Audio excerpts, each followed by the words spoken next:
Chapter 2, The Awakening of a Legend. Leon Cosmode, once a legendary dragon-slaying hero, lay in a dimly lit room. Memories of his glorious past flashed before his eyes, and he felt the weight of his current predicament. As a child prodigy, he was renowned for his strength and bravery, but those days felt like a distant dream. At the age of 5, Leon had killed a vicious beast threatening his village with nothing but his bare hands. His innate prowess caught the attention of a passing dragon slayer, who took him under his wing. By the time he turned 10, he had entered the prestigious Imperial Dragon Slayer Academy. 4 years later, he graduated with the highest honors in history, becoming the youngest graduate ever to achieve such a feat. At 15, he stepped onto the battlefield, facing dragons and reclaiming lost territories for the Empire. With each battle fought, his name grew more legendary. Leon was known as the strongest dragon-slaying hero and humanity's last hope in the war against the dragons. However, everything changed when he was captured by the very clan he had sworn to eradicate. Leon's eyes fluttered open, and reality crashed in around him. The familiar smell of damp stone and the distant flicker of light brought him back to consciousness. "Where am I?" he muttered, his voice hoarse and barely above a whisper. As he sat up, a small figure peeked through the door, her wide eyes sparkling with innocence. "Hey, you're awake!" she exclaimed. Leon squinted, confusion washing over him as he registered her presence. Who are you?" he asked. The little girl stepped into the room, revealing a strange mix of black and white hair cascading down her small shoulders. "What a good name!" Leon responded, curious. "But why is your hair like that?" "Mom said it means the moon," she replied proudly. "Angels have mothers too?" he wondered aloud. "Uh-huh. My name is Leon. Leon Cosmode," he said. "I know. Leon means lion," she exclaimed with excitement. "Who told you this?" Leon asked, intrigued. "That's what my mom said too," she answered with a big smile. Suddenly, the name Rosweiss crashed over him like a tidal wave. He felt shock ripple through him as he processed the revelation. "May I ask who your mother is?" he inquired. "Rosweiss," she said cheerfully. He gasped, realizing the implications. "Your mother is Rosweiss. Then, I am," she trailed off.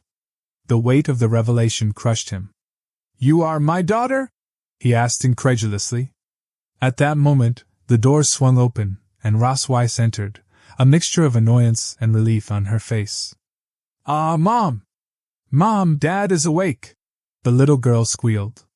"Yeah, I know. You finally woke up, Leon," Rosweiss said, her expression softening slightly. Yet, there was an underlying tension in her tone. "Mom must be happy to see Dad awake because you come to visit him every day," she added with a hint of sarcasm. Leon's thoughts spiraled in disbelief as he processed her words. Only a ghost would believe that, he thought. "Myun, go out and play for a while. I have something to say to your father," Rosweiss instructed. "Okay," Myun replied and skipped out of the room. As soon as the door closed, Leon turned to Rosweiss, his heart heavy with confusion and resentment. "Is she really my daughter?" he asked, searching her eyes for answers. "Of course. What else could she be? She is our biological daughter," Rosweiss replied, her tone matter-of-fact. Leon's expression twisted with a mix of anger and disbelief.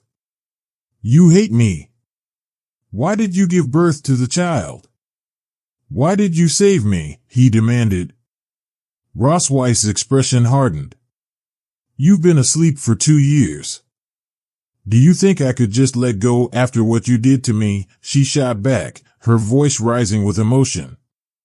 Leon felt the heat of her words. "Why, did you save me? We are different. We cannot coexist. If it were any other time, I would never have touched you," he replied, frustration evident in his voice. "Oh? So touching me is also torture for you?" Rosweiss retorted, her eyes narrowing. With a sudden burst of movement, Rossweiss pushed him back against the bed, her expression a fierce blend of anger and determination. I want to carve my own dragon pattern on you, she declared, climbing on top of him, pinning him down with surprising strength. Stop it, Rossweiss. Leon protested, feeling vulnerable beneath her grip. Rossweiss's hands moved swiftly, tearing at his shirt and exposing his chest. This will become your shame, Leon. From now on, you will be my prisoner. You will never leave me, she said, her voice laced with dark satisfaction. When your fellow humans see the dragon tattoo on your body, what will they think? Will they see a great dragon-slaying hero or a traitor who surrendered to the dragon clan? Leon shot back defiantly. Rossweiss's eyes blazed with a dark intensity, her voice low and filled with malice. Why, do it to this extent, he pressed, struggling to understand her motivations. Don't you understand? Leon, the dragon race's concept of revenge is complex and deeply ingrained. Their desire for vengeance is an inhuman trait, paranoia, extreme, and beyond human understanding, she explained, her tone unwavering. Leon felt a cold dread settle in the pit of his stomach, a sense of helplessness creeping in as he realized the full scope of Rossweiss's intentions. In that moment, something within him stirred, a mix of defiance and despair. He refused to let her have the satisfaction of breaking him entirely. This feeling, he murmured, caught in the intensity of their confrontation. Rossweiss leaned closer, her breath mingling with his. The tension between them was palpable, a strange dance of love and hate, revenge and vulnerability, a clash of two worlds destined to collide. Although this is incredible from a human perspective, this is my revenge on you as a dragon, Rossweiss said, their lips hovering near each other. As the air thickened with unspoken words, the line between captor and captive blurred. The stage was set for a conflict neither of them could have anticipated, a battle of wills where love and hatred intertwined. End of chapter 2.